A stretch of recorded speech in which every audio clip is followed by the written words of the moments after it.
They were once the shining stars of Hollywood's golden age, child prodigies with fame, fortune, and fans across the globe. But behind the camera flashes and studio smiles hid a much darker reality. From addiction and exploitation to tragic endings, these young stars paid the ultimate price for early fame. This is the haunting truth behind the 6 worst downfalls of golden age child stars, and the tragic dark side of fame. Bobby Driscoll. Bobby Driscoll was Disney's golden boy, the voice of Peter Pan and the face behind countless childhood classics. With a cherubic face and undeniable talent, Bobby became a household name in the 1940s and 50s. But as he grew older, Hollywood turned its back on him. Disney dropped him when puberty hit, claiming his voice had changed. Suddenly, the magic was gone, and so was his career. Without roles, Bobby spiraled. The same studios that once adored him now saw him as a liability. He turned to drugs, trying to numb the pain of rejection and obscurity. Arrests followed, and so did rehab. He attempted a comeback in the art world, but the scars ran too deep. In a haunting twist, Bobby Driscoll died alone at just 31 years old in an abandoned New York building. No one claimed his body.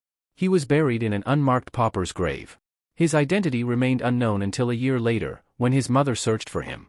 From Hollywood royalty to forgotten tragedy, Bobby's story is a chilling reminder of how fame can destroy the very stars it creates. Anissa Jones. Anissa Jones captured America's heart as the adorable Buffy on the hit TV show Family Affair. With her pigtails and doll, Mrs. Beasley, by her side, she symbolized innocence and charm in 1960s television. But when the cameras stopped rolling, Anissa's real life took a devastating turn. Typecast and abandoned by Hollywood after the show ended, she struggled to find new roles, and her sense of identity. By her teenage years, Anissa was completely out of the spotlight. Without guidance or support, she fell into a dangerous world of drug use. Her home life was unstable, her fame was gone, and she was left adrift. At just 18 years old, Anissa Jones died from a lethal cocktail of drugs, a mix so potent the coroner called it one of the worst overdoses they'd ever seen. The child who once made millions smile met a heartbreaking and lonely end. Her death was a grim example of what happens when the entertainment industry chews up its young stars and leaves them behind. Anissa's story isn't just tragic, it's a warning that fame has a very dark side. Scotty Beckett. Scotty Beckett was once one of the brightest young stars of Hollywood's golden age. Starting in the Our Gang comedies and later transitioning to major films alongside legends like Judy Garland and Shirley Temple, Scotty had the charm, the looks, and the talent. By his teens, he was leading films and even being groomed for matinee idol status. But behind the scenes, trouble was brewing. Fame came too fast, and the pressure to stay perfect crushed him. As the roles faded, Scotty turned to alcohol and drugs, desperately trying to escape the fading spotlight. His promising career derailed, replaced by a string of arrests, failed marriages, and stints in psychiatric hospitals. By his 30s, Scotty was a ghost of his former self. In 1968, at just 38 years old, Scotty Beckett was found dead in a motel room under suspicious circumstances, pills and alcohol nearby.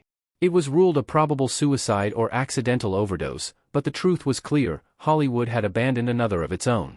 Once adored by millions, Scotty's story is a haunting reminder of how child stardom can leave scars that never heal. Carl Switzer. Carl Switzer, best known as Alfalfa from The Little Rascals, was one of the most recognizable child stars of the 1930s. With his off-key singing, cowlick hair, and lovable awkwardness, he became a comedy icon. But life after stardom was anything but funny. As he grew older, Carl struggled to shake off the Alfalfa image. Casting directors saw him as a joke, not a serious actor. His career stalled, and by adulthood, Carl was forced to take odd jobs to survive, working as a bartender, dog trainer, and even a hunting guide. Financial stress and frustration consumed him. The fame and adoration of childhood were long gone, replaced by instability and anger. In a shocking twist, Carl Switzer was shot and killed at just 31 years old during an argument over a $50 debt. The death was ruled self-defense, but the incident reeked of desperation and a life gone tragically off track. From childhood legend to a forgotten casualty of fame, Carl's story reveals how brutal Hollywood can be once the spotlight fades. Bobby Buntrock. Bobby Buntrock stole hearts as Harold Baxter, the sweet and simple son on the hit sitcom Hazel during the 1960s. With his bright smile and natural talent, Bobby became a beloved child actor almost overnight. But unlike many young stars, his career faded quietly. After Hazel ended, Bobby stepped away from Hollywood altogether and lived a low-key life, far from the glitz and cameras. However, tragedy didn't need fame to find him. At just 21 years old, Bobby's life was cut short in a horrific car accident. While driving across a bridge in South Dakota, his vehicle plunged into a flooded construction site where the bridge had washed out. Trapped inside, Bobby drowned before rescuers could reach him. His death shocked fans who had remembered him as the cheerful, innocent boy from television. Bobby never got the chance to outgrow his child star image, or rewrite his life story. Though his downfall wasn't marked by addiction or scandal, it was no less tragic. His sudden death served as a heartbreaking reminder that even those who walk away from fame aren't always spared from its cruel shadows. Bobby Jordan. Bobby Jordan was a founding member of the legendary Dead End Kids, a group of tough-talking streetwise boys who dominated 1930s and 40s cinema. With natural charisma and raw talent, Bobby stood out, even among rising stars like Leo Gorcey and Huntz Hall. He seemed destined for long-term success.